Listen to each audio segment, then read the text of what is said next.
The Lord be with you. And with your spirit. A reading from the Holy Gospel according to Matthew.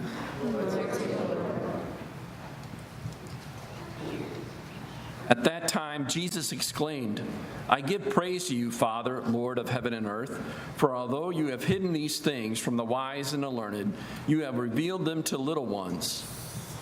Yes, Father, such has been your gracious will. All things have been handed over to me by my Father.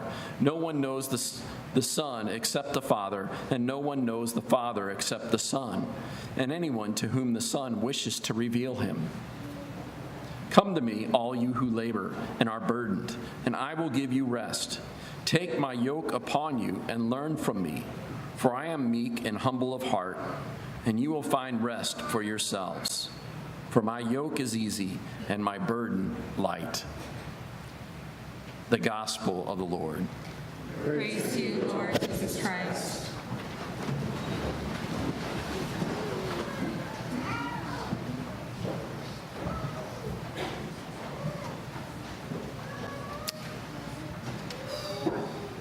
What yoke are we carrying?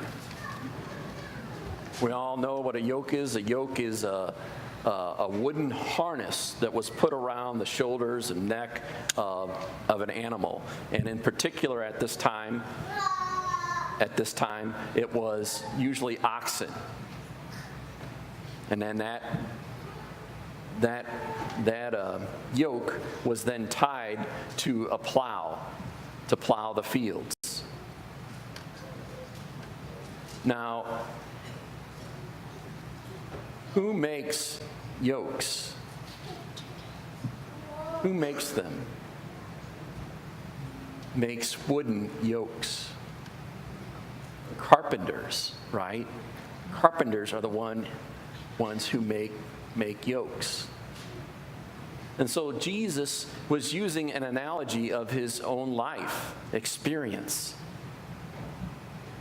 And he knows what a good yoke is from a bad yoke.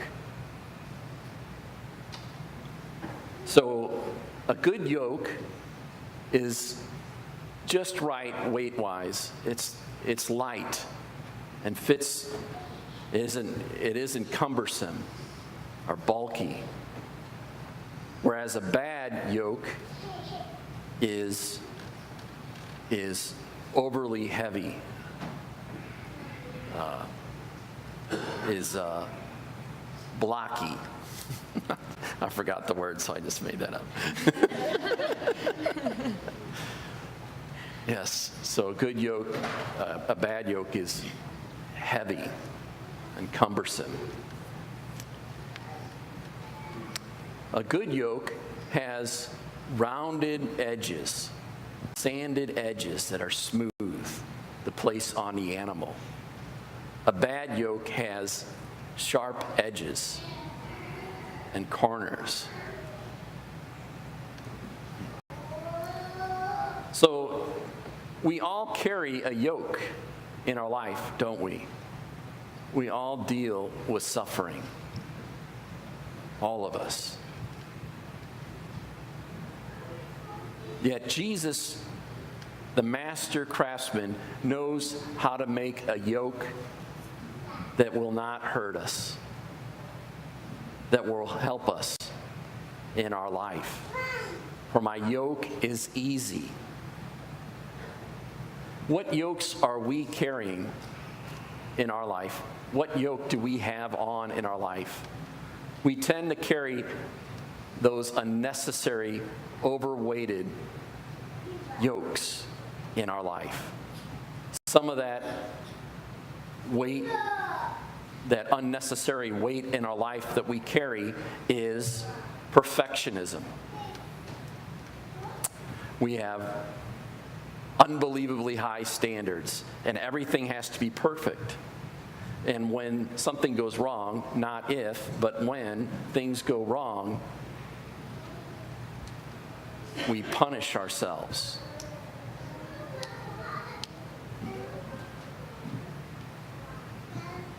We have this model of God who loves us conditionally and is a slave driver.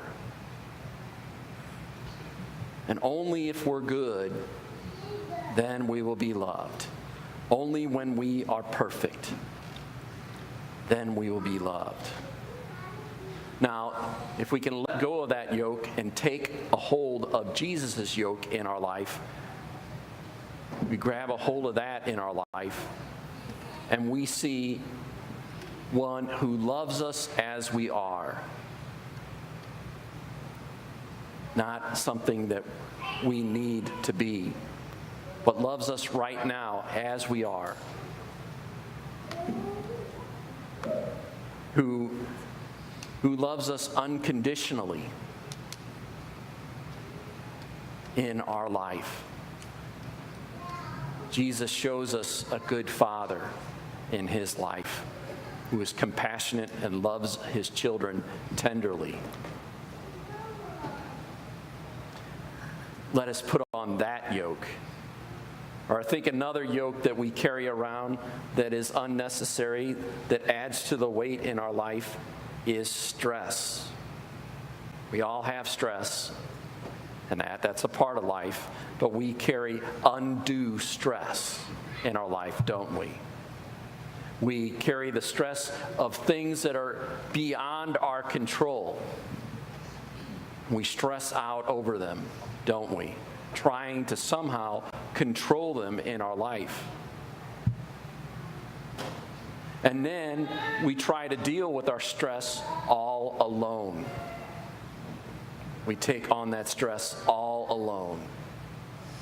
We buy into that tagline that God never gives us more than we can handle. That's not true.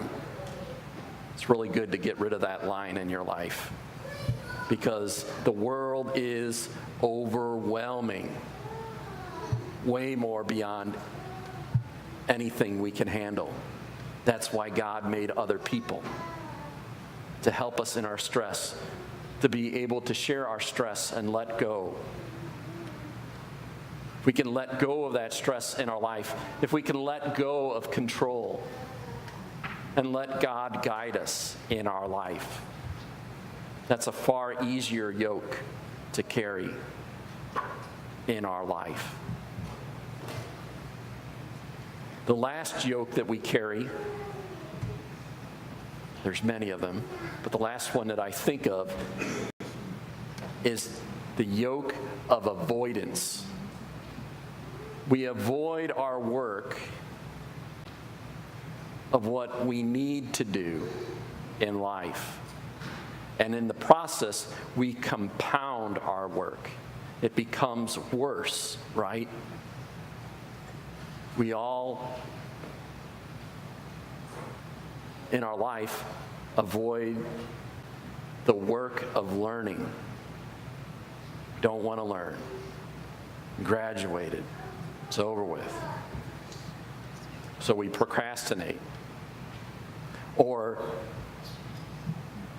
we avoid the work of our vocation in our life. We're convinced that, well, we just want to live simple lives, which is great, but we want to avoid organizing our life around the other, around God. And in the process, when we live that life, when we avoid our vocation, our life becomes meaningless. We're just going through the rigor, right? If we can take on the yoke of Jesus in our life, to know that Jesus is with us in our life, in our work, that he walks with us, that we can turn our cares over to God in our life, that God will help us find our vocation in life, will guide us to find meaning and purpose in our life. We all have a yoke. We all suffer, but we tend to add additional things to our suffering, or we try to avoid suffering altogether. And neither one of those are helpful. We could just take on the yoke of Jesus in our life. His yoke is easy. His burden is light.